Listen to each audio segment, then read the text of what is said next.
So here we are going to do the same problem, 782, but now we're going to look at it in a different method. We're going to look at it as parallel plane motion. And it should be sort of a hint that it's a good parallel plane motion because here we have this omega and it's in one direction and one direction only. So that means that if you picked some point, like say this corner, it would be going around in a circle in this plane. And if you picked some point, say this corner, it would be going around in a circle in this plane, and these planes would be parallel. So every point would be moving in a plane, every point would be moving in a single plane, and each of those planes that all the masses are moving in would be parallel. All right, so let's kind of think about how we're going to solve this problem. So you start with our plane motion equations. And here they are. We've got our sum of the moments in the x is going to be negative ixz omega dot plus iyz omega z squared. And so these equations, they make sense because this one is going to have radians per second, and this one's going to have radians per second squared. So they're both going to have the same units. And the same units as this are moments, which is going to be Newton meters. So we're going to be adding up these components of terms, and we're going to take a look at now what we've got here. So first we're going to start by remembering that our omega here in this problem, this omega z, that's going to be, I'll just add a little z here.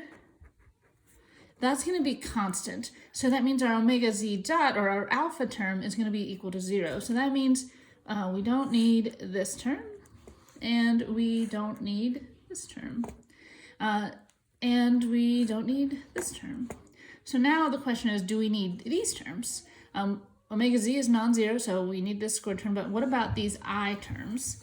So what we can do to determine this ixz term is we can draw it out. Here's the x-axis, and here's the z-axis, and if we're looking at this from, a rotated version from here to here, we would see that you just have this rectangle, and it's kind of not in the, it would be coming out of the paper and back into the paper here, but the projection on the xz plane would be some sort of rectangle.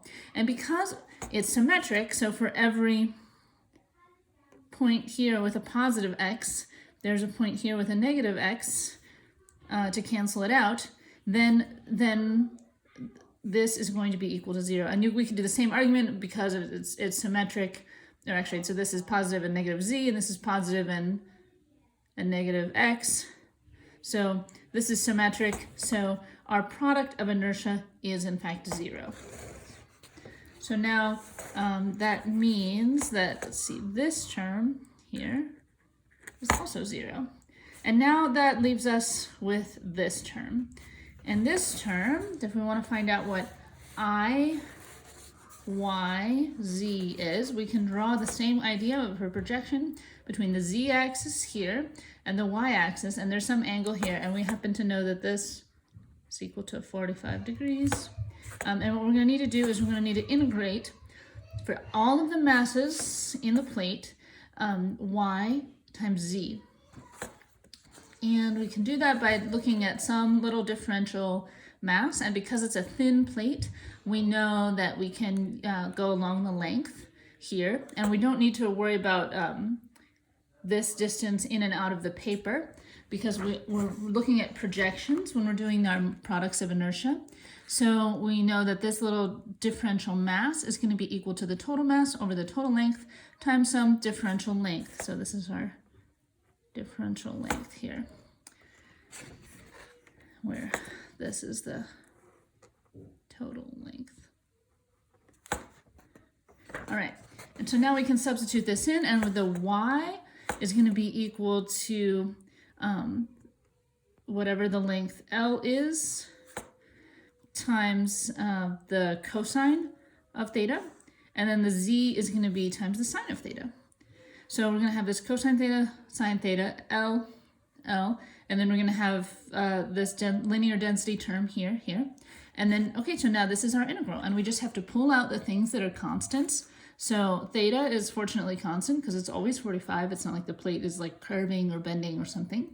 And this theta is also 45, and these are constants. So they can all come out here. And now we just have taken this integral, and now we're taking it along the length. And so they give us that the length of this is there's 0.2 and 0.2 this way, meters. So we take negative 0.2 to 0.2, and our L squared dl. So when we take this integral, we get L to the third power over 3, and we have to take the first one, which is positive, and subtract the negative, so that creates a positive sign here. And when you calculate this out, you'll get your product of inertia in the I, Y, Z direction. All right, so now all we have to do is substitute that back into this equation. So everything else is 0. Some of the moments about y is 0. Some of the moments about x is going to be equal to 0. So all we have is this term left. So we know that the sum of the moments about x is going to be I, y, z, omega, z squared. So we just take this that we calculated here, we put that into our I term, and now we're going to take our omega term from the problem which they gave us is 20 pi.